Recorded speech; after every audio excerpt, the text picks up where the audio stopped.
Mahanadi serial இன்னைக்கான எபிசோடில் காவேரி, நிவின், யமுனா எல்லாருமே வராங்க. அப்போ நர்மதா பார்த்துட்டு அம்மா அப்படின்னு சொல்லி அவங்க அம்மாவை கூட்டிகிட்டு வராங்க. வெளியே வந்து பார்த்து ஷாக் ஆயிடுறாங்க சாரதா. என்ன காரியண்டி பண்ணி வச்சிருக்க அப்படின்னு சொல்லிட்டு யமுனாவை போட்டு அடிக்கிறாங்க. காவேரி வந்து தடுக்கிறாங்க. அம்மா அடிக்காதம்மா அப்படின்னு சொல்லிட்டு, எதுக்குடி இப்படி பண்ண? உங்கள் அப்பா ஒன்று ஐஏஎஸ் ஆக்கணும்னு ஆசைப்பட்டாரு, அவர் கனவை இப்படி நாசமாக்கிட்டி. அவர் இறந்ததுக்கு அப்புறமா உங்களெல்லாம் விஷம் வச்சு கொண்டிருக்கணும்டி. அவள் இஷ்டப்படி கல்யாணம் பண்ணிட்டு வந்தானா உன்னையும் இப்படி பண்ணிட்டாள் அப்படின்னு சொல்லிட்டு உடனே கங்கா திட்டுறாங்க காவேரி. அம்மா இதுக்கு காரணமே இவாதாம்மா நிவினை கல்யாணம் பண்ணி வைப்பேன்னு ப்ராமிஸ் பண்ணா இவளுக்கு அப்படின்னு சொல்லிட்டு உடனே சாரதா வந்து காவேரியை பிடிச்சி திட்டுறாங்க. உனக்கு ஏண்டி இப்படி தைரியம்?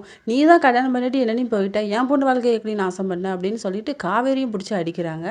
அப்போ குமரன் வராங்க. குமரன் கிட்ட போய் சொல்றாங்க சாரதா என்ன காரியம் பண்ணியிருக்கா பாருங்க அப்படின்னு சொல்லிட்டு. நிவின் கிட்ட என்னடா ஏக்கடா இப்படி பண்ண அப்படின்னு சொல்லி குமரனும் கேட்குறாரு.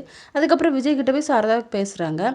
உங்களை நம்பி தான் நான் அனுப்பிச்சு விட்டேன், நீங்கள் இப்படி பண்ணிட்டீங்களே அப்படின்னு சொல்லிட்டு. ஆனால் விஜய் வந்து எதுவுமே சொல்லாமல் நிற்கிறாரு. சாரதா வந்து காவேரியை வெளியே போ அப்படின்னு சொல்லிட்டு பிடிச்சி தள்ளி விட்டுறாங்க. காவேரி வந்து கீழே விழுந்துடுறாங்க. உடனே விஜய்க்கு வந்து கோவம் வந்துடுது. நீங்கள் எதுக்கு இப்படி பண்ணுறீங்க அத்தை? உங்கள் பொண்ணு சூசைட் அட்டம் பண்ணா, அதனால தான் நாங்கள் அவளுக்கு கல்யாணம் பண்ணி வச்சோம் அப்படிங்கிற மாதிரி உண்மையை சொல்லிடுறாங்க. சாரதா எல்லாருமே ஷாக்காகி நிற்கிறாங்க. அப்போ தாத்தாவும் வந்துடுறாங்க. இதோட இன்னைக்கான எபிசோட் முடியுது.